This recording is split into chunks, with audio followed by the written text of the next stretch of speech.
예, 시작했습니다. 죄송합니다. 제가 녹화를 꼭 해야 되는데 오늘 또 깜빡할 뻔했네요. 현장에서 잘 가르쳐 주셔서 감사합니다. 예, 그 다음에 출애굽기 32장이 그렇게 마무리되고요. 이제 35장에서 40장 성막이 건축됩니다. 성막. 제가 오늘 이 강의를 준비하면서 요 세 개를 봤어요. 여러분 출애굽기를 읽다 보면 성막이 나와요. 그리고 회막도 나옵니다. 증거막은 좀 다른 개념이긴 한데 질문이 생길 수 있어요. 성막과 회막의 차이는 무엇입니까? 여러분 무엇이라고 생각하세요? 성막은 뭐고 회막은 뭐다? 이렇게 좀 구분을 하실 수 있어야 되거든요. 근데 제가 하여튼 본 바에 의하면 여러분들이 아는 한에서 뭐 크게 구분을 지을 필요는 없어요. 뭐 성막 곧 회막 안에서라는 표현도 있고 요 책만 봐도 아시겠지만 이제 성막은 조금 구체적으로 얘기를 하면 아까 봤던 우리가 봤던 그 사진 이게 성막이에요. 이게 성막이라고 하면 회막을 모르니까 구분이 안 됩니다라고 하실 수 있을 텐데 하나님이 그 백성 가운데 거하시는 곳, 즉 제사장이 1년에 한 번에 들어가서 하나님의 임재를 경험할 수 있는 그 공간이 성막이라고 할 수 있고요. 조금 더 우리가 얘기하는 그 성막의 본질적인 부분이 강화된 부분이 성막이고요.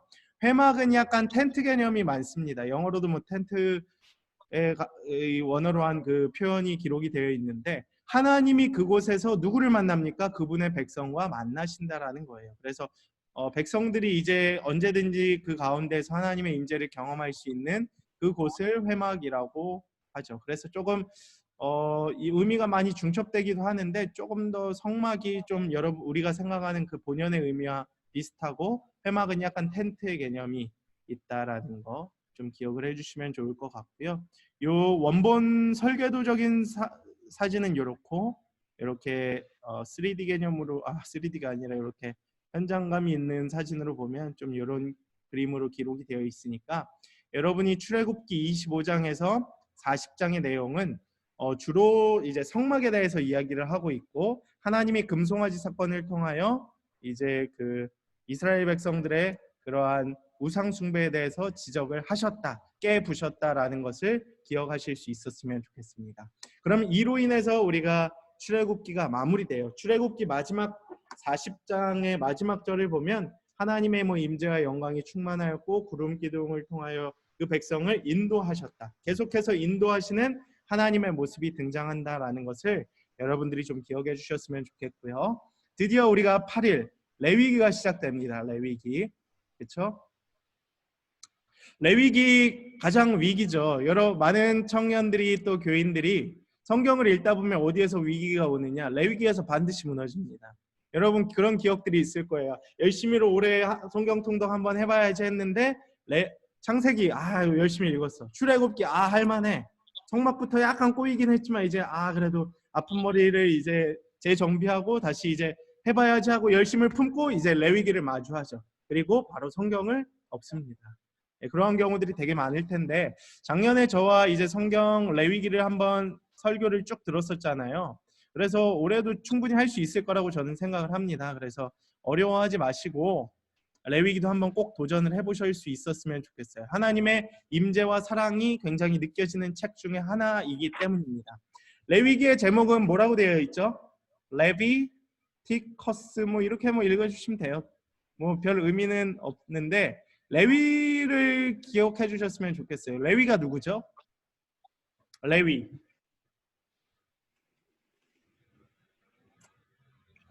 레위가 누구죠? 레위. 레위 지파의 개념이죠. 지파.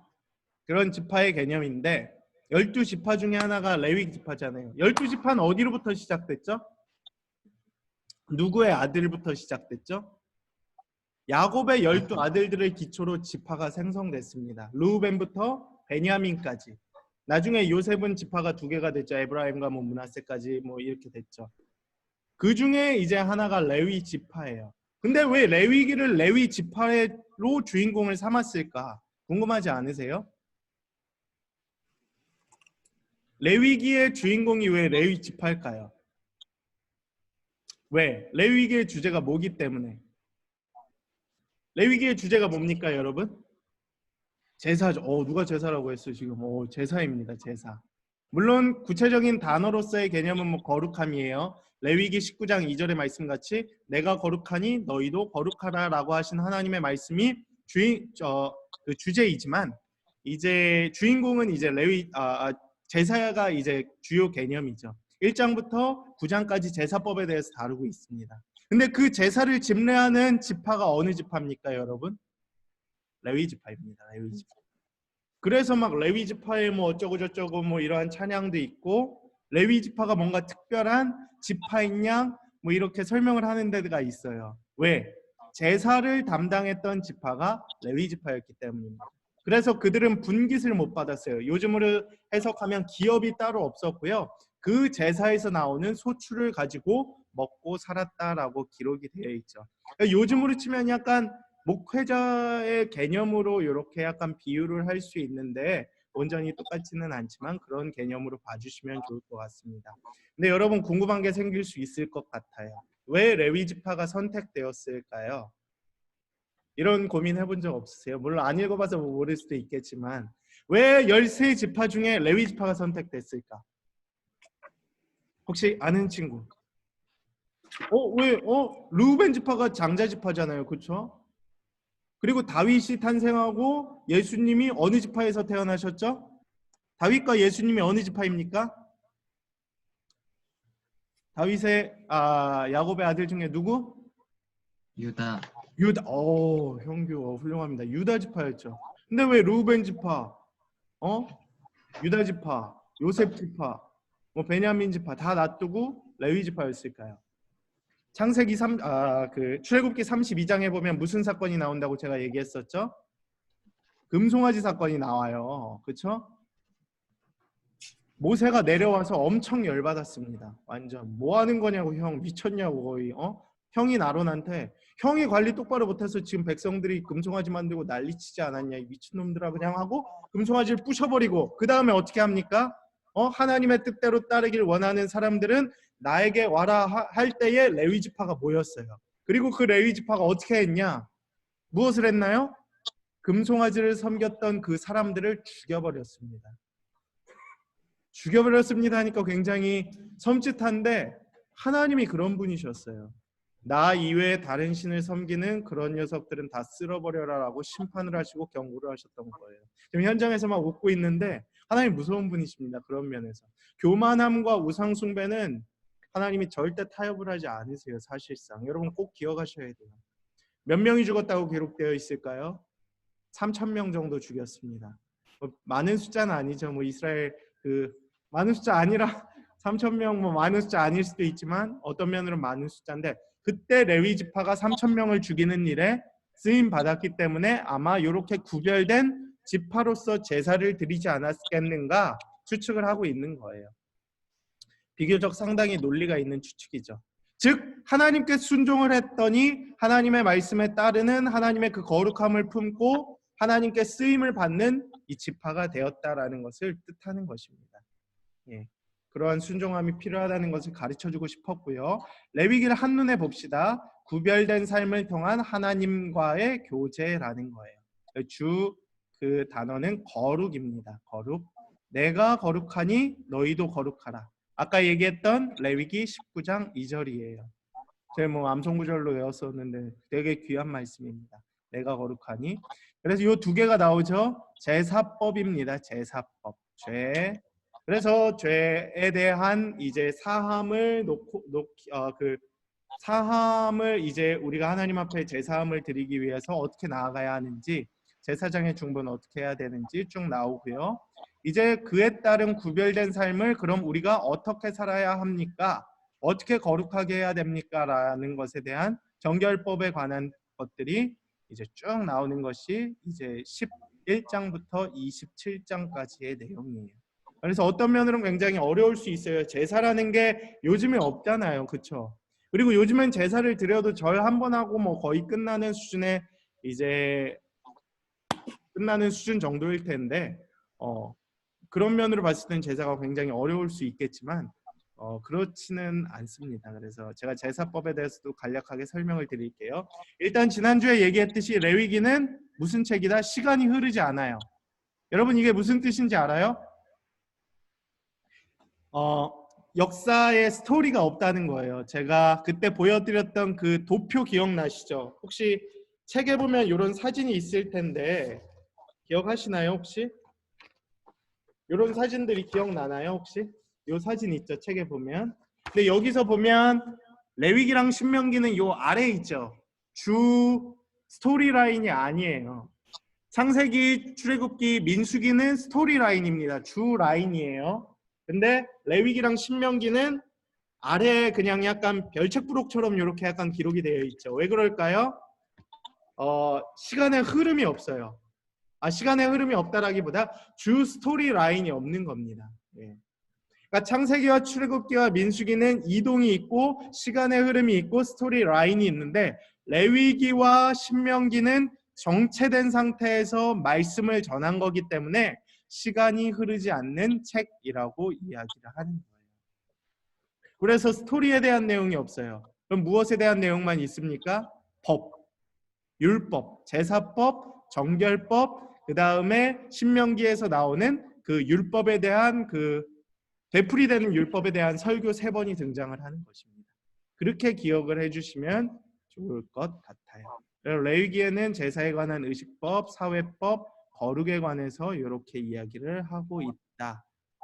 그래서 이걸 다 설명하면 좀 오히려 더 헷갈릴 수도 있어서 여기에서 이제 거룩에 대해서 얘기하고 있고 여기도 거룩에 대해서. 근데 거룩하게 어떻게 살아야 하는지 의식법, 시민법, 도덕법을 통해서 이야기하고 있는 책이 레위기다라고 기억을 해주시면 좋을 것 같고요. 이 레위기 1장부터 10장이 이렇게 이제 시작이 됩니다. 그렇죠? 여기에서 뭐라고 기억을 하고 있느냐? 이제 우상이 우글거리는 가나안 땅에 들어가는데, 그렇죠? 430년을 애굽 생활했잖아요, 그렇죠? 우상을 구별하지 못하는 삶을 살아갈 가능성이 있어요. 우리는 지금 하나님이 누구이신지 분명히 알아요. 근데 그때의 이스라엘 백성들은 아무래도 그 노예 생활을 워낙 오래 하다 보니까 400년을 하다 보니까 이제 하나님의 존재가 좀 희미해졌을 수도 있고 워낙 이제 시키는 것만 하던 노예 생활이었는데 이제는 진짜 하나님이 우리 민족의 주인이시다라는 것을 기억해야 되기 때문에 구체적으로 구별된 삶이 거룩한 삶이 무엇인지 우리에게 가르쳐주고 있는 책이라는 것입니다. 레위기를 읽을 때 그냥 지겹지가 않아요. 왜냐? 내가 어떻게 거룩해질 수 있는지 가르쳐주고 있는 책이 바로 레위기라는 것입니다. 여러분 심지어 먹는 것에 대해서 가르쳐주죠. 그렇죠? 심지어 설정에 대해서도 가르쳐줍니다. 제가 좀 창피한 얘기가 될 수도 있었지만 남자들이 사정하는 거 알죠? 우리 형제들은 사정하잖아요. 그렇죠? 사정이 뭡니까? 사정. 자매들이 하는 그러한 것들에 대해서도 나와요. 그러한 것들에 대해서도 이제 우리가 구체적으로 어떻게 거룩하게 살아가야 할지에 대해서 분명하게 가르쳐주고 있는 책이 바로 레위기라는 거예요. 먹는 거. 또 그 다음에 우리가 어떻게 거룩하게 살아갈 수 있는지 여기에 나오는 의식법, 시민법, 관계들은 어떻게 하고 생활법은 무엇이고 형법은 무엇인지 도덕적으로는 우리가 어떻게 행해야 되는지 가르쳐주고 있는 책이 레위기예요. 그래서 실질적인 거룩함에 대해서 가르쳐주고 있는 책이기 때문에 비교적 어떤 면으로는 쉽습니다. 그리고 제사에 대해서 가르쳐주고 있어요. 제사에 대해서는 제가 여기 좀 넘어가서 가르쳐주겠습니다. 여러분 제사 혹시 하면 기억나는 제사들이 있나요? 여기 나와 있지만 어떤 제사가 기억나요 혹시? 제사를 드리는 이유는 그럼 무엇일까요? 제사를 왜 드릴까요 여러분? 궁극적인 제사를 드리는 이유는 무엇일까요? 레위기에서 제사 드리는 이유에 대해서 무엇이라고 이야기를 하고 있을까요?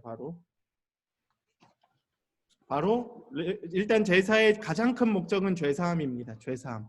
우리의 죄사함을 통해 여기 보면 번제, 제물을 다 태움으로 자기 부인을 하고 나를 부인하고 나의 죄를 태워버림으로써 하나님의 주권을 인정하는 것이 바로 제사, 번제다. 그리고 소제, 이제 밀이나 곡식이나 이런 거를 드리는 제사예요. 결국 자기의 희생과 봉사의 정신, 내가 키운 것들을 통하여 이렇게 희생하고 봉사함으로써 이 화목제는 제사를 드린 후에 나눠 먹는 제사, 감사를 드리고 함께 나누는 나눔의 정신을 우리들에게 가르쳐주고 있고 속죄제와 속건제 등도 우리들에게 그러한 죄악들에 대해서 이야기를 하고 있는 책이 바로 레위기라고 우리들에게 가르쳐 주고 있는 것입니다. 예. 그래서 제사를 읽을 때 아마 좀 어려울 거예요. 왜냐하면 제사의 방법들을 좀 가르쳐 주고 있거든요. 동물을 어떻게 잡는지까지도. 그때 이지웅 목사님께서 우리 교회 오셔서 얘기를 했죠. 소 잡는 거 혹시 해보신 적 있으세요? 지성아 혹시 소 잡아봤어요? 지성이라면 약간 해볼 아니요. 법한 일이어서 그리고 듣고 있네 열심히. 우리 네네. 또 소 잡아봤을 것 같은 애가 예솔이 혹시 소 잡아봤어요? 아니요. 아니에요? 아쉽네. 우리 서연이라면 소도 때려잡을 만큼 또 잘할 것 같기도 한데 소가 잡는 게 굉장히 어렵대요. 예. 그래서 그때 오셔서도 이 소의 요 미간을 찔러서 죽여야 되는데 그 소 잡는 과정도 되게 어렵고 그 정결함을 가지고 하나님 앞에 나아가는 그 과정이 바로 제사의 과정이라는 거예요. 그래서 제가 히브리서랑 이렇게 연관을 해서 말씀을 선포하기도 했는데 오늘은 시간 관계상 이제 가볍게만 하도록 하겠습니다. 그래서 제사에는 번제, 소제, 화목제, 속죄제, 속건제의 5가지가 이제 1장부터 7장까지 등장을 하고요. 방법론적으로는 4가지가 있어요. 이게 헷갈릴 수 있는데 제사의 이름은 요 5가지가 맞아요. 번제, 다 태워버리는 거예요. 그래서 우리의 삶을 번제로 태워드리니 하나님, 우리의 삶을 통하여 영광을 받아 주시옵소서. 우리의 삶이 하나님의 주권이라는 것을 인정하는 것이에요. 그리고 뭐 소제, 화목제. 화목제의 개념도 많죠. 예수님께서 또 화목제가 직접 되어 주셨고 또 우리의 죄를 속죄하고 속건하는 것. 근데 이거는 제사의 이름이고 제사의 방법은 요 4가지라는 거예요. 불을 태우는 거, 높이 들었다 내리는 거, 흔드는 거, 이렇게 부어드리는 거. 이렇게 방법론적으로는 4가지가 있다라는 것을 기억해 주시고요. 그 다음에 여기 이제 좀 구체적으로 나와 있죠. 책에. 요걸 한번 봐주시면 이해가 빠를 거예요. 지금 책에서 봐도 조금 작게 나와 있거든요. 그만큼 좀 내용이 방대한 내용인데 요 내용은 이제 여러분들이 보실 때 요 내용들을 한번 이렇게 비교를 하면서 좀 보셨으면 좋겠어요. 번제, 이제 소제, 화목제, 속죄제, 속건제였다. 그래서 거기 성경에서 기록되는 내용들을 이렇게 좀 구체적으로 우리들에게 좀 가르쳐주고 있어요. 순서라든지 어떤 시기, 행위, 제사장 행위, 목적이 무엇인지. 근데 가장 중요한 건 뭐 무엇이겠습니까? 바로 목적이에요. 죄사함을 통하여 하나님께 나아가는 과정이 제사인데 그 제사의 방법론적인 부분들을 통하여 우리가 하나님께 나아가는 것을 가르쳐주고 있죠. 그래서 제사법이 먼저 잘 이해가 되어야 우리가 이제 히브리서에 나오는 예배와 이렇게 초점을 맞춰서 이렇게 좀 해석을 할 수가 있습니다. 예. 신성과 인성, 그 죄사함. 지금 오늘은 그 얘기를 뭐 다 할 수는 없을 것 같고요. 이제 중요한 임무 이렇게 기억을 해주시고 그 다음에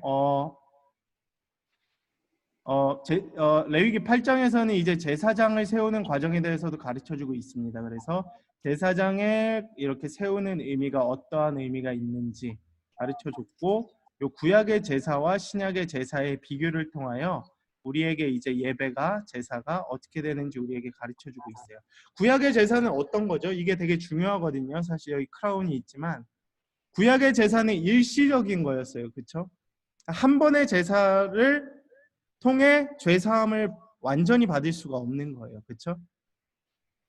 그게 무슨 뜻이냐? 매년 제사를 드려야 됐어요. 매년 나의 죄사함을 위하여 예루살렘에 나아가서 제사를 드려야 했다. 근데 신약에서의 제사, 예수님이 오심으로 말미암아 우리의 죄를 영원히 사해 주셨다라는 게 이 성경에서 말하는 신약의 제사입니다. 그래서 처음 대제사장은 아론이었지만 유일한 영원하신 대제사장은 예수님이시다. 그래서 이때는 레위 지파지만 유다 지파의 대제사장이 있었고요. 이렇게 기억을 해주시면 제일 좋을 것 같습니다. 네. 근데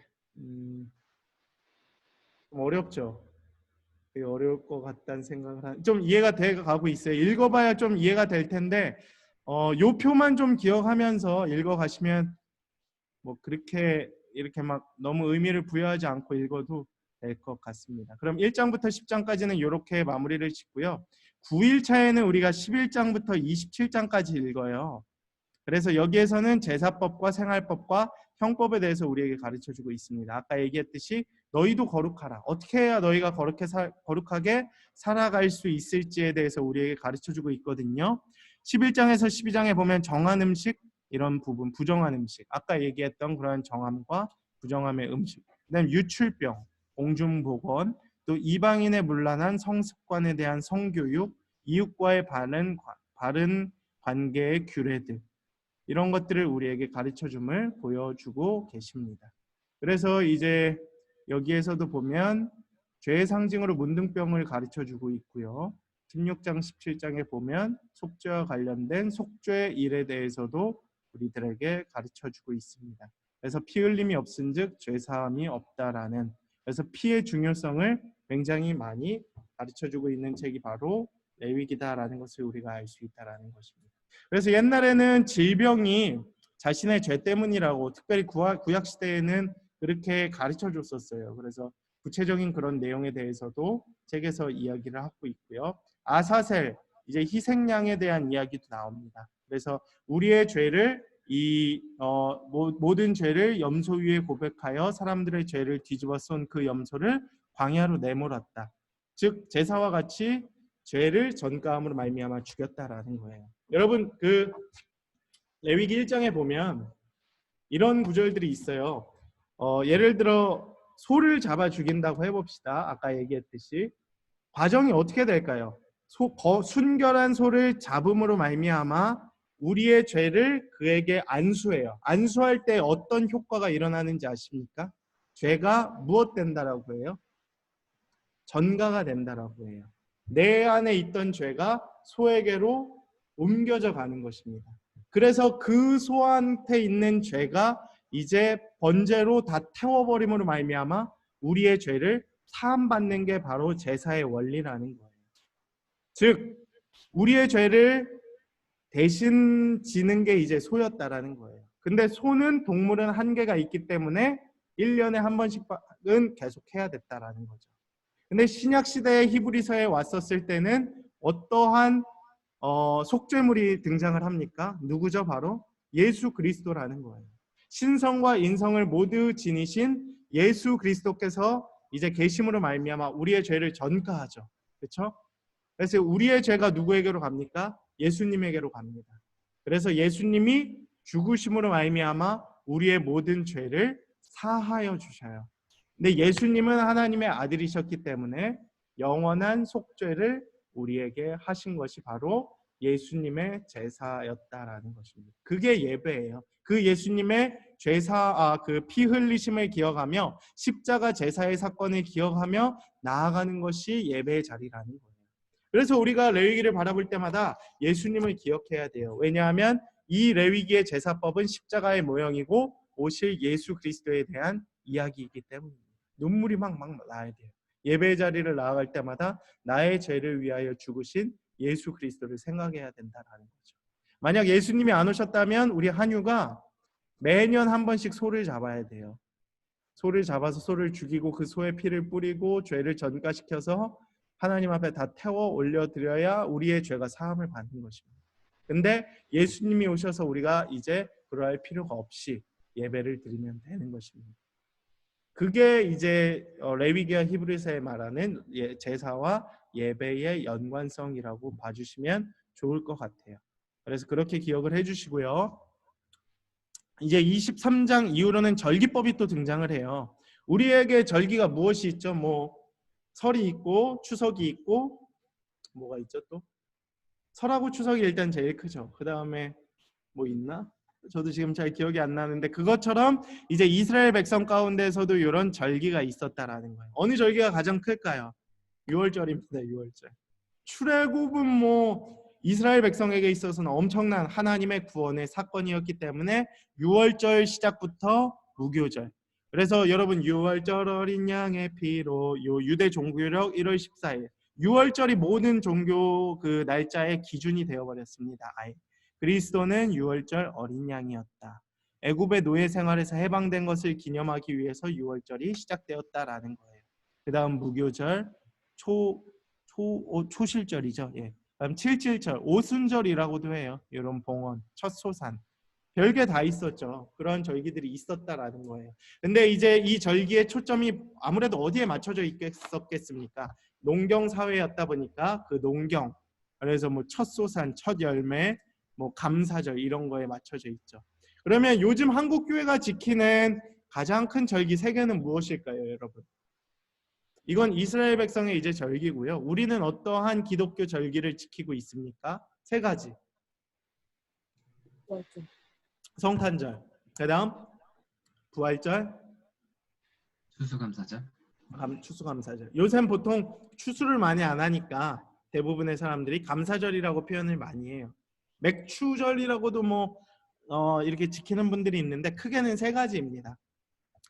4월 정도에 3월에서 보통 4월에 많이 이렇게 드리는 부활절. 그다음 두 번째 감사절. 우리의 1년의 감사 열매들을 주님께 올려드립니다. 그다음 무슨 절기? 성탄절. 예수님의 탄생을 기뻐해야 됩니다. 저는 뭘 제일 중요시 여길까요? 전 부활절을 제일 중요시 여기는 사람 중에 한 명입니다. 예수님의 부활이 없었다면 우리들의 삶이 하여튼 부활이 제일 중요해요. 그 부활의 기쁨을 누리면서 살아가는 여러분들이 되었으면 좋겠습니다. 그래서 세 가지 절기. 요 절기는 그냥 좀 기억만 해주세요. 뭐 그렇게 암송까지 하면서 여러분들이 또 다 기억해야 할 필요는 없으니까. 그리고 레위기 25장에 보면 무슨 내용이 나오죠? 제가 한번 설교했었죠. 희년, 청년 부채의 문제에 대한 하나님의 응답이라는 제목으로 희년이란 걸 얘기했죠. 안식까지는 여러분이 들어봤어. 뭔가 쉬는 거. 근데 희년은 또 뭐야 이건? 그런 생각으로 지난번에 설교를 들었을 거예요. 근데 희년이 되게 어려워요, 사실. 왜 어렵냐? 현실에 적용시키기 어려우면 일단 어렵습니다. 현실에 왜 적용시키기 어렵습니까? 여러분 50년 만에 다 뒤엎는 거예요. 그렇죠? 지금 한 50년이 이제 5년 남았어요. 그렇죠? 5년 후에 우리 성인은 50억을 갖고 있고 우리 한유는 마이너스 50억이고 우리 서연이는 빚만 300억이고 우리 형규는 재산이 한 3천억 정도 되고 저는 한 1조 원 됩니다. 근데 5년 후에가 50년인데 그럼 다 같이 이제 희년이 됐으니까 다 원상복귀 합시다. 그럼 누가 제일 열받겠습니까? 1조 원 가지고 있는 제가 제일 열받겠죠. 그리고 제일 기쁜 사람이 누굽니까? 빚만 300억 갖고 있는 황서연이 와우라고 외치면서 이제 저 꼴보기 싫은 유 목사님 또 따라잡을 수 있겠다. 다시 시작해보자. 뭐 이런 열심이 생기겠죠. 그게 희년 사상이었다라는 거예요. 요즘에 그거 적용시키면 어떻게 될까요? 난리 나겠죠. 강남에서 서초구에서 거의 뭐 말도 안 되는 엄청난 일들이 일어날 수 있겠죠. 그거랑 동일한 원리라고 봅니다. 근데 이제 희년에서 요즘 시대에도 희년을 주창하며 희년 사상을 공부하시는 분들이 굉장히 많은데요. 굉장히 빚을 가지고 어려움에 빠져 있고 그 빚이 요즘에는 대물림이 되잖아요. 그렇죠? 부모님이 가지고 있는 그 부의 어려움이 나의 어려움이 되기도 하고 또 어떤 친구들은 금수저라 그러잖아요. 그렇죠? 태어났는데 금수저를 문 거야. 자기 이름으로 주식이 한 300억 정도 있고 집이 한 3채 정도 있고 얼마나 기쁘고 이게 불공평합니까? 부정의하겠습니까? 그러한 사례를 이제 성경적으로도 좀 이렇게 미리 또 그 시대에도 있었기 때문에 이렇게 좀 희년 사상이 있었다라는 걸 가르쳐주고 있어요. 주빌리 운동이라고 하거든요. 모든 것을 원상태로 돌려야 하는 것. 토지는 원주인에게. 요즘에 부동산법이 얼마나 말이 많습니까? 그렇죠? 부동산에 관심 많으신 분들은 한번 연구를 해보세요. 근데 현실성은 많이 없긴 하지만 하나님의 뜻이 무엇인지 좀 발견할 수 있는 또 좋은 시간이 되리라고 생각을 합니다. 그래서 희년 사상까지 우리가 좀 공부를 했고요. 이제 11차에는 무엇을 우리가 공부합니까? 민수기예요. 이거 뭐라고 기록되어 있죠? 뭐예요? 영어. 우리 영어과인 우리 서현이 영어 잘하죠? 이거 뭐라고 읽죠? 넘버스라고 있죠. 넘버가 뭐예요? 넘버. 우리 승현이 듣고 있어요. 넘버가 한글로 해석하면 뭡니까? 듣고 있네. 숫자 맞습니다. 그럼 숫자에 대해서 얘기한 거겠죠? 백성민 셈수. 그럼 백성의 수를 세었다라는 거예요. 그게 민수기라는 겁니다. 백성의 수를 세면서 스토리가 진행된 책이 바로 민수기라는 거예요. 스토리가 아무래도 진행되다 보니까 내용이 많습니다. 36장이나 돼요. 그리고 내용이 많은데 율법보다는 무슨 내용이 많냐? 사건이 많아요. 여러분 구분을 해보셔야 돼요. 레위기를 읽을 땐 제사법이 나오고요. 거룩법이 나오죠. 뭐 도덕법이 나오죠. 아까 얘기했다시피 법이 나와요. 그렇죠? 신명기를 읽을 땐 뭐가 나와요? 설교에 대한 내용입니다. 3번의 설교니까 반복되는 법의 내용이 똑같이 나옵니다. 출애굽기와 레위기에 나왔던 법이 똑같이 율법으로 이야기를 하는 책이 신명기예요. 그럼 민수기엔 무슨 내용이 나오냐? 출애굽기와 같이 스토리가 나와요. 스토리. 뭐 이렇게 따분한 법 얘기가 안 나오고 설교 얘기가 안 나오고 스토리텔링이 시작이 됩니다. 그게 민수기의 내용이에요. 사건이 많아요. 사건이. 그래서 민수기는 제법 수월하게 읽으실 수도 있습니다. 민수기 한눈에 보겠습니다. 개요가 무엇이냐? 하나님의 선하심과 주권이 나타나 있는 책이 민수기다. 시내산에서 가네스 바네아까지 이동을 하는데 9세대. 시대가 바뀌어요. 몇 년의 생활이 흐릅니까? 민수기 속에는 시간 흐름이 있습니다. 몇 년이 흐를까요?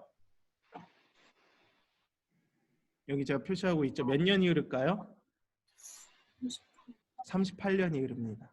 아까 제가 얘기했죠. 레위기와 신명기는 시간의 흐름이 있다 없다? 없어요. 법만 주구장창 얘기합니다. 설교만 합니다. 그러나 민수기는 시간의 흐름이 있습니다.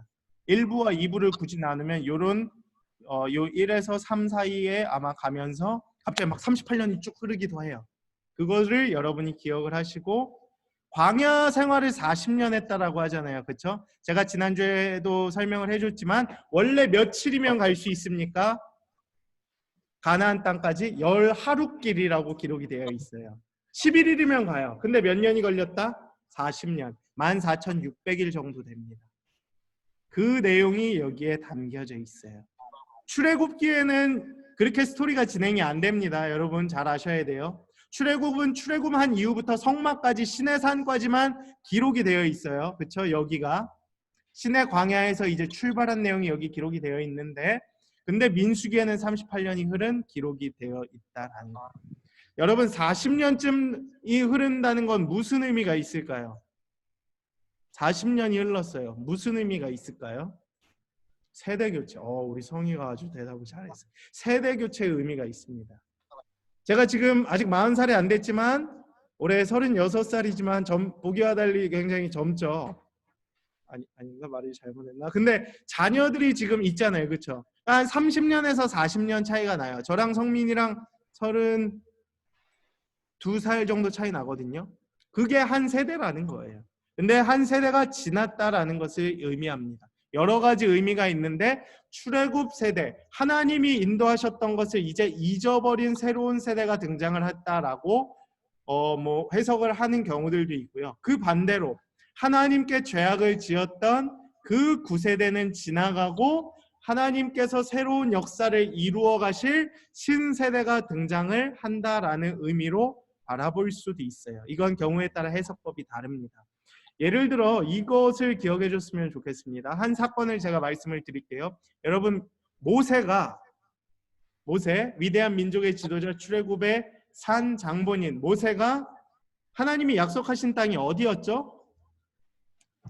가나안 땅이었죠. 예전에 막 아브라함도 살던 그 땅이 가나안 땅이잖아요. 애굽에서 이제 다시 가는 겁니다. 모세가 가나안 땅 바라보고 이스라엘 백성을 인도했잖아요. 모세가 가나안 땅 들어갔을까요? 못 들어갔을까요? 못 들어갔습니다. 못 들어갔어요. 그 내용이 민수기에 등장을 합니다. 왜 못 들어갔다고 기록을 했을까요? 왜 못 들어갔다라고 이야기가 기록이 되어 있을까요? 신명기에 기록이 되어 있네. 이게 3장 아까 잠시만요. 신명기 잠시만요. 제가 표시를 여기 있다. 신명기 3장 23절부터 쭉 읽어보세요. 이따가 표시를 해놓고 모세가 요단을 건너지 못하다가 소제목입니다. 제가 지금 얘기한 내용이에요. 근데 모세가 이렇게 얘기를 해요. 하나님, 나 지금까지 40년 동안 죽어라 인도하지 않았습니까?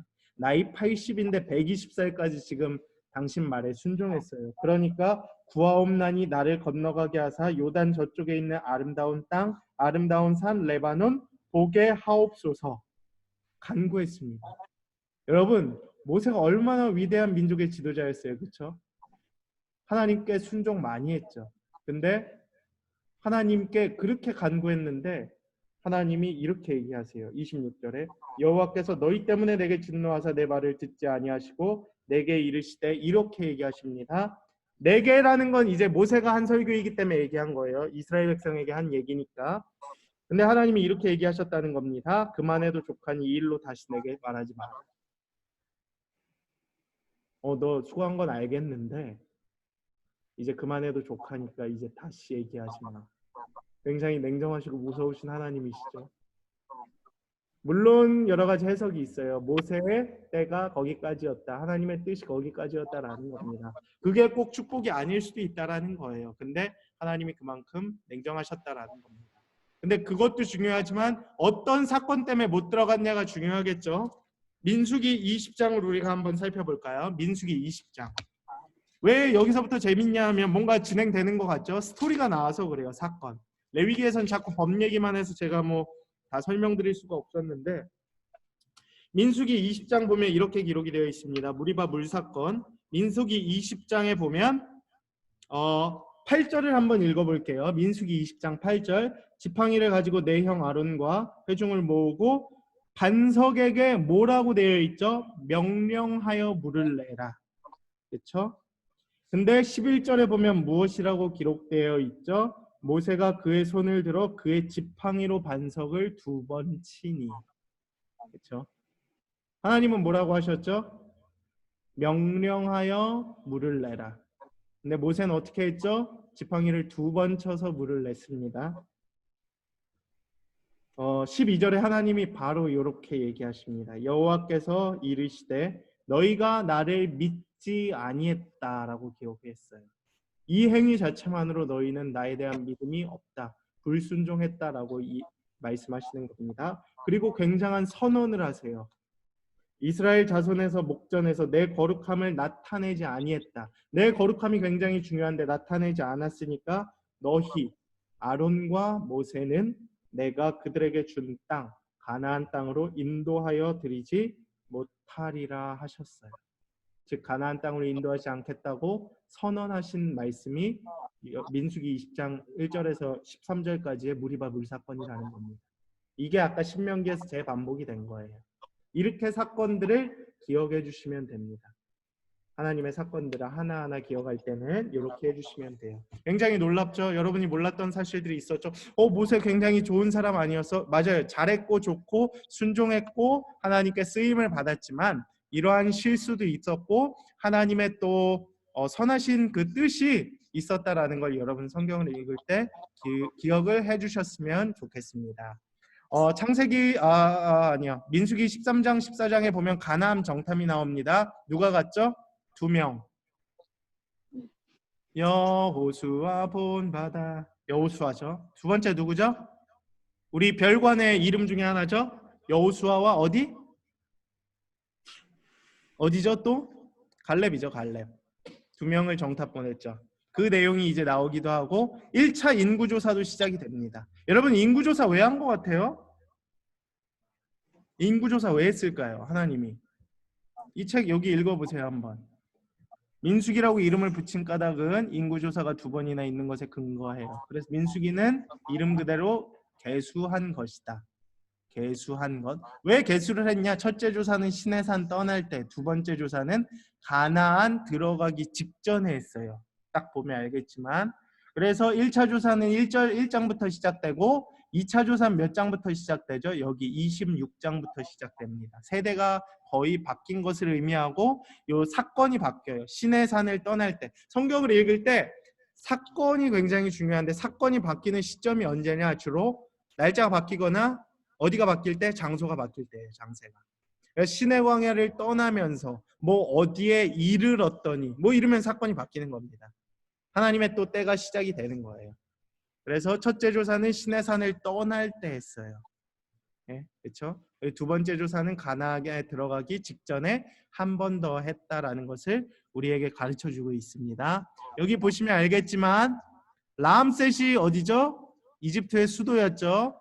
그래서 모세가 처음 이제 출애굽을 시작할 때 라숙으로 시작됩니다.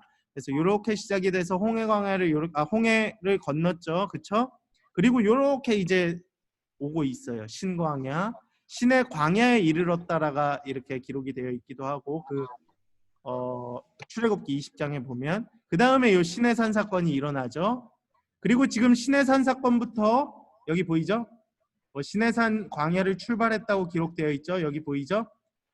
민수기 10장 12절에서 이제 인구 조사를 하고 시내 광야를 출발했어요. 어디로 가고 있습니까? 가네스 바데아 이쪽으로 가고 있는 것입니다. 그리고 이렇게 또 이동을 해서 여기 느보산까지 가게 되죠. 느보산에서 누가 죽습니까? 모세가 죽고 모세가 죽은 이후에 누가 나타나죠? 여호수아가 나타나서 여호수아서가 시작되는데 여호수아서는 이제 여기 강을 건너서 가나안 정복이 시작되는 것입니다. 그래서 성경의 역사를 보면 라암셋부터 쭉 이렇게 돼서 쭉 건너가서 가나안을 정복하는 겁니다. 예. 그래서 여기 나오죠. 애굽에서 모압까지의 경로. 이걸 여러분들이 한번 읽어봐 주시면 좋을 것 같아요. 저는 라수게비 홍수마의 신르시 뭐 이렇게 외웠었어요. 모압 평지. 이런 사건들은 여기 다 기록이 되어 있거든요. 위치들은 기억을 해주시면 좋을 것 같습니다. 여기 보세요. 그 결과 그들은 38년의 시간을 보내면서 반역한 9세대가 다 죽습니다. 그렇죠? 아까 제가 얘기했던 그 일이 이어지는 거고요. 여기 고라반역의 사건도 있었습니다. 물 부족을 불평한 백성을 위해 이렇게 되다가 들어가지 못하는 사건도 일어나요. 그럼 노뱀 사건도 일어납니다. 노뱀 사건도 굉장히 중요하죠. 그 다음에 이제 두 번째 인구조사가 시작되었다는 거. 뭐 발람 사건도 있긴 했는데 그렇게 뭐 아주 중요하지는 않지만 이렇게 기억을 해주시면 좋을 것 같습니다. 첫 번째 인구조사 몇 명이라고 기록이 되어 있을까요? 60만 3,550명입니다. 예, 60만 3,550명이 나왔다라는 것을 기록이 되어 있는데 이 숫자가 은근히 중요해요. 뒤에 가면은 뭐 이렇게 좀 이렇게 전쟁에 그 이스라엘 출애굽 인구를 어느 정도 이렇게 파악해 볼 수 있는 자료의 근거가 되거든요. 왜냐하면 이전까지는 숫자에 대한 개념이 없었습니다. 그렇죠? 날짜에 대한 개념은 조금 있었지만 숫자에 대해서는 없었어요. 그래서 역사적으로 이제 이스라엘 백성의 출애굽 인원을 해석하는 데 근거가 되는 인구가 60만 3,550명이 기준이었고 그래서 전체 출애굽 인원은 한 200만 명 정도로 추산을 합니다. 구리시 인구가 20만 명이니까 한 10배쯤 됐죠. 출애굽 인원이. 그리고 이렇게 회중의 성막이 있었다라는 거예요. 이 중앙에 성막을 짓고 이렇게 천막들을 다 쳤다는 거예요. 지파별로. 하나님께서 가르쳐 주신. 근데 지파별로 인원이 이렇게 됐다라는 거 기억을 해 주시고요. 그 다음에 쭉 이렇게 내용들이 나오는데 이렇게 한번 읽어만 주시면 될 것 같아요. 그래서 여기에 질문이 하나 나오죠. 요 옆에 알아두기도 좀 읽어보세요. 하나님이 어떻게 250만 명, 200만 명이라고 한 인구가 그거거든요. 40년 동안 먹이셨을까? 만나와 매출하기로. 그 이유들도 여기 다 기록이 되어 있습니다. 아마 지식을 또 여러분들의 지식을 채워주는 그거니까 좀 기억해 주시면 좋을 것 같고요. 여기 이제 가데스 바네아 사건 나오죠. 정탐꾼 사건. 12명을 뽑아 보내는데 그 중에 나머지들은 다 무섭다, 기겁하고 도망치는 메뚜기 같은 존재라고 하는데 누구만 갈렙과 여호수아만 긍정적으로 바라봤다. 그래서 이 둘을 굉장히 훌륭한 인물로 치고 우리가 그거를 하죠. 그다음 가네아스 바네아 사건이 일어났었고 이제 전환기가 시작이 되는데 쭉 읽어보시면 아마 이해가 될 거예요. 이제 스토리텔링이 시작되기 때문에 뭐 어려운 것들은 크게 없을 것이라고 봅니다. 도피성. 그 다음에 이제 12장이 시작되는데 12장 내용도 그렇게 어렵지 않아요. 12일 내용도 그렇게 어렵지 않습니다. 그냥 마무리 잘 지으시면 될 것 같아요. 제가 잠깐 이 PPT를 또 한번 이렇게 보여드리도록 하겠습니다. 화면 공유 PPT. 잠시만요. 이제 거의 끝나갑니다. 예. 거의 끝나갑니다. 민수기 아까 얘기했던 요 그림이 이렇게 기록되어 있고 요 38년의 광야의 생활이 진행됐다는 거. 그래서 요 사건별로 좀 기억을 해주시면 좋을 것 같아요. 어떤 사건들이 있었는지. 그 다음에 이제 노뱀 사건. 하나님의 임재를 계속 얘기해 주는 겁니다. 그리고 요 지도가 굉장히 중요해요. 혹시 캡처 가능하신 분들은 좀 캡처해 주시고요. 그들의 불평기, 이동기 이렇게 다 기록이 되어 있었던 것입니다. 사건, 다베라, 비방하세롯 뭐 이렇게도 외웠었는데 막 그런 사건들이 이제 기록이 되었습니다. 모세의 죽음이 일어난 게 느보산이었고 넘어가서 가나안 정복이 이루어지는 것들. 예. 그렇게 민수기를 좀 기억해 주시면 좋을 것 같고요. 그 다음에 무슨 책이 이제 나오냐? 신명기라는 책입니다. 신명기라는 책의 뜻은 무엇일까요? 신명기. 신명기 책의 뜻이 무엇일까요? 여기 나와 있겠죠? 뭐라고 읽어요 이거? 뭐 도이토로노미라고도 막 읽더라고요. 근데 어디서 왔냐? 이제 헬라어에 이제 듀트로노미온에서 왔다고 하더라고요. 듀트로노미온. 신명기. 무슨 뜻이겠습니까? 명령을 다시 한번 되풀이한 명령이라는 거예요. 되풀이한 명령, 율법. 이제 17장에 나오는 아마 율법의 등사본 이걸 한번 더 썼다라는 의미를 약간 부여해서 오역했다는 얘기도 있는데 결국 했던 얘기를 설교 3번으로 다시 한번 율법을 다시 얘기한 책이 신명기다라는 거예요. 주제 구절은 뭐 이제 여기 나오는 6장 4절. 이스라엘아 들으라 우리 하나님 여호와는 오직 유일한 여호와이시니 너는 마음을 다 나 이렇게 외웠었거든요. 너는 마음을 다하고 힘을 다하여 내 여호와를 사랑하라. 예, 쉐마예요, 쉐마. 이스라엘 백성은 하나님의 말씀을 듣고 하나님을 사랑하는 주님의 백성들이 되라. 그리고 여기 나오죠. 지켜 행하라가 100번 이상 나옵니다. 책 제목과 똑같죠. 아, 머리 아픕니다, 진짜. 다 지켜 행하라예요. 율법 되풀이한 거니까 이 율법 지켜 행하라. 그래서 혹시 여기 아까 나오나?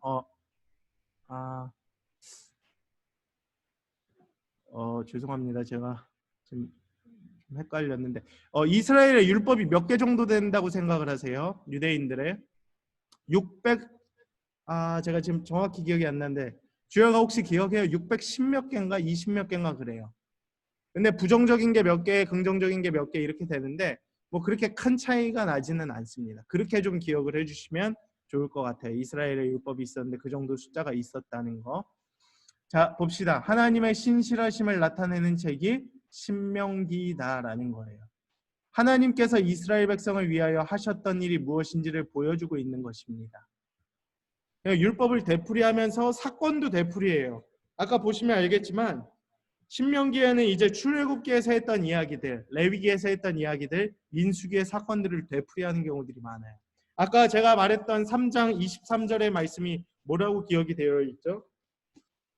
예전에 했던 일을 막 모세가 되풀이해서 다시 얘기하는 것 같은 느낌을 줬잖아요. 그렇죠? 동일한 것입니다. 야야야야 청년들아, 예전에 우리 그랬었잖아. 작년에 하나님께서 우리에게 그 부어주셨던 그 여름 수련회 일 기억하지? 그 은혜를 기억하면서 우리 오늘 다시 한번 말씀의 의미를 되새기며 하나님께 순종하는 모습을 보이자. 이런 식으로 설교를 한 거예요. 예전에 있었던 일을 되새기는 것들. 그래서 되게 반복되는 것 같은 내용들이 많습니다. 그리고 압도적으로 율법에 대한 이야기가 많아요. 지켜 행하라. 이것은 어떠한 데도 영향을 주느냐? 바로 신명기라는 책이 굉장히 인용이 많이 돼요. 인용. 제가 지난번에도 얘기했지만 다른 성경에서 이 율법의 내용을 가지고 동일하게 쓰인 구절들이 되게 많아요. 예수님께서도 이 땅 가운데 오셔서 신명기의 말씀을 다시 한번 되짚어 주셨던 성경의 내용도 많다라는 것을 이야기하고 있습니다. 그렇게 기억을 해주시고요. 줄거리 따라잡기, 신명기는 시간이 흐르지 않습니다. 제가 얘기했던 그 부분입니다. 기억을 해주시고요. 약속의 땅 가나안을 정복할 새로운 세대에게 하나님의 언약을 반복해서 말해주고 재확인시켜줄 필요가 있었다라는 거예요. 신명기를 제2의 율법이라고 합니다. 여기에 밑줄을 팍팍 치세요. 그냥 이게 제일 중요한 내용입니다. 그 다음 신명기는 모세가 백성을 향한 몇 개의 설교? 3개예요. 3개. 자, 1장부터 11장까지는 38년 회상. 아까 제가 얘기했죠. 회고록. 그래서 나왔던 얘기가 되게 많은 것 같아. 10계명도 동일하게 나옵니다. 동일하게. 다음 12장부터 34장까지도 쭉 이런 내용들. 마지막 권면, 뭐 모세의 축복도 있죠. 이스라엘 지파를 향한 6가지 가르침. 뭐 이거는 여호와는 한 분이시다. 오직 유일한 여호와이시다라는, 하나님은 신실하시다. 출애굽에 대한 그 은혜, 언약을 지키시고 신실한 하나님이시다. 그 다음에 지켜 행해야 한다. 우리는 지켜 행하라가 하나님의 명령이셨다. 그 다음에 기본적 서약, 서약을 하는 내용들이, 모압 언약에 대한 내용들이 여기에 많이 등장을 하고요. 이렇게 쭉 보시면 이렇게 됩니다. 사실 1장에서 3장은 좀 오프닝에 관한 내용이라서 그렇게 뭐 많지는 않은데, 앞으로 이제 내용이 어떻게 흘러갈 거라는 것을 이렇게 좀 기억을 했으면 좋겠어요. 신명기는 뭐라고 기록되어 있습니까? 10계명을 모르는 광야에서 태어난 새 세대를 교육하기 위함. 그렇죠? 여러분, 출애굽기 20장에서 10계명이 나왔죠. 그렇죠? 그 다음에 저기 민수기 후반절이 되면 38년이 흐릅니다. 그렇죠? 근데 신명기가 시작되는 부분은 그 모압 평지, 아라바 광야 쪽이 아라바 평지이기 때문에 그 이후의 시대를 의미해요. 즉 10계명을 모르는 광야에서 태어난 새 세대가 여기 들어가기 직전에, 여기 가나안 땅 들어가기 직전에 한 설교라고 봐주시면 돼요. 그러니까 새로운 세대한테 너희 이제 들어가기 전에 하나님의 율법을 다시 되새겨서 우리 들어가서는 광야에서 했던 잘못을 다시 범하지 말고 하나님께 쓰임받는, 충성하는, 순종하는 주님의 백성들이 되자라고 결단을 하는 겁니다. 그렇게 이해를 해주시면 돼요. 신명기의 책이 그러한 책이다라는 것을 우리는 기억을 하면 될 것 같습니다. 그럼 12일까지의 내용이 다 끝났고요. 마지막으로 이제 내가 아까 그 PPT를 잠시만요. 여기 있다. PPT의 내용을 마지막으로 한번 마무리하겠습니다. 신명기의 이제 내용이 여기에요. 모압 평지, 뭐 아라바 평지 이쪽에서, 그 다음 이제 요단강 건너서 이렇게 가나안 정복해가는 이야기가 시작되기 전이니까 그러한 이야기들을 한 것이다. 그래서 신학 6가지가 있는데 뭐 이러한 이야기들이 있었다는 거 기억을 해주시면 좋을 것 같습니다. 그러면 오늘 내용들에 대해서는 다 마쳤고요. 사실 내용이 오늘도 방대합니다. 왜냐하면 출애굽기 후반절, 민수기, 마무리하고 가겠습니다. 제가 문 잠그겠습니다. 그럼 그렇게 기록이 되어 있다는 거 기록을 해주시고요. 다음 주에는 우리가 신명기랑 아마 여호수아, 사사기 이렇게 쭉 읽어나갈 건데요. 그 부분은 스토리예요. 역사서라 굉장히 재밌습니다. 그래서 사실 제일 위기는 오늘이었는데 그래도 여러분들이 잘 참여해 줬고요. 내일부터 이제 2주 동안 읽을 거예요. 그렇죠? 2주 동안. 왜냐하면 제가 다음 주에 휴가 기간이라서 한 주간을 여러분들에게 휴강으로 줄 겁니다. 밀렸던 것들을 다 읽으시고 복습하시면 돼요. 아마 초반이 특히 자리 잡기가 중요한 시기이기 때문에 좀 자리 잡는 게 필요할 것 같고요. 그 이후에는 뭐 이 정도까지 어려운 내용들은 많지는 않을 거예요. 아무래도 레위기랑 이제 민수기 신명기까지가 이제 조금 난코스였는데 큰 어려움을 잘 극복하셨고요. 레위기 때는 조금 제사법에 대해서 이해가 안 되실 수도 있어요. 명칭, 뭐 성막, 기구, 뭐 그 건축법 같은 것들이 이해가 좀 안 될 수도 있겠지만 좀 뭐라 그럴까, 너무 거기에 초점을 맞추지 마시고 용어, 하나님이 왜 이 일을 우리에게 행하게 하셨을까, 이스라엘 백성에게 이런 하나님의 뜻을 구하는데 좀 초점을 맞추시고 좀 전체적인 흐름을 보면서 읽으실 수 있었으면 좋겠습니다. 너무 한 구절 한 구절에 이제 치중하다 보면 절대 다 못 읽을 거거든요. 그래서 제가 체크해줬던 부분 위주로 읽으시고, 특별히 민수기 같은 경우는 스토리텔링이기 때문에 사건 하나하나를 좀 잘 기억해 주셨으면 좋겠습니다. 그러면 뭐 오늘 강의는 이 정도 하면 될 것 같고요. 한 2주간 동안 시간이 있으니까 좀 잘 참여해 주시고 또 열심히 읽으면 좋을 것 같습니다. 오늘은 조금 어려웠지만 오늘 이후에는 그래도 크게 어려운 부분들이 없을 거예요. 특별히 뭐 신약 쪽 가면 더 이야기들이 빨리빨리 되니까 하여튼 고생 많으셨습니다. 혹시 뭐 궁금한 거나 어려운 거 또 의견들 피드백 있으면 또 알려주시고 지금 딱 한 1시간 반 정도 됐는데 오늘은 여기까지 하도록 하겠습니다. 감사합니다. 감사합니다. 좀 힘들었을 텐데 지난주와는 달리 하여튼 열심히 들어줘서 고맙고요. 다음 주부터는 조금 더 스토리텔링이 잘 되고 또 잘 이해될 수 있도록 내용을 잘 준비하도록 하겠습니다. 그러면 제가 기도하고 마치도록 하겠습니다. 사랑과 은혜 하나님 감사합니다. 또 두 번째 또 수업 또 개관 말씀 나눔 시간 또 은혜 가운데 잘 진행되게 하심을 감사합니다. 다소 어렵고 또 방대한 내용을 다뤘기에 조금 헷갈릴 수 있고 또 어려웠을 수도 있지만 또 이 시간들을 통하여 우리 청년들이 또 성경을 더욱 깊이 알아가게 하여 주시고 또 짧은 시간이었고 스쳐 지나가는 또 울림의 소리였을지라도 또 그것이 언젠가는 또 마음속에 남고 기억에 남아서 또 하나님의 말씀의 은혜로 다가올 수 있도록 우리의 삶을 인도하여 주시옵소서.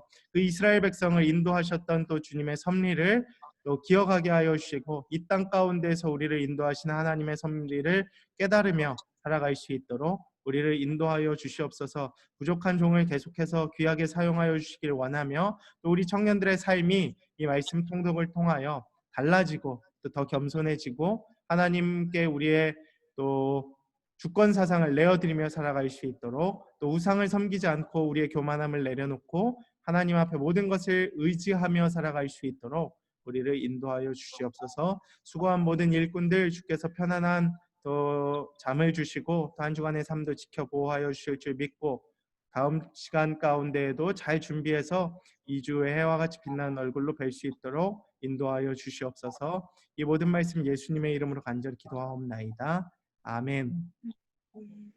네, 고생하셨습니다. 하여튼 고맙고요. 오늘도 너무 많이 와줬는데 다음에도 하여튼 귀하게 할 수 있도록 잘 준비해 봅시다. 예, 고생 많았습니다. 감사합니다. 네.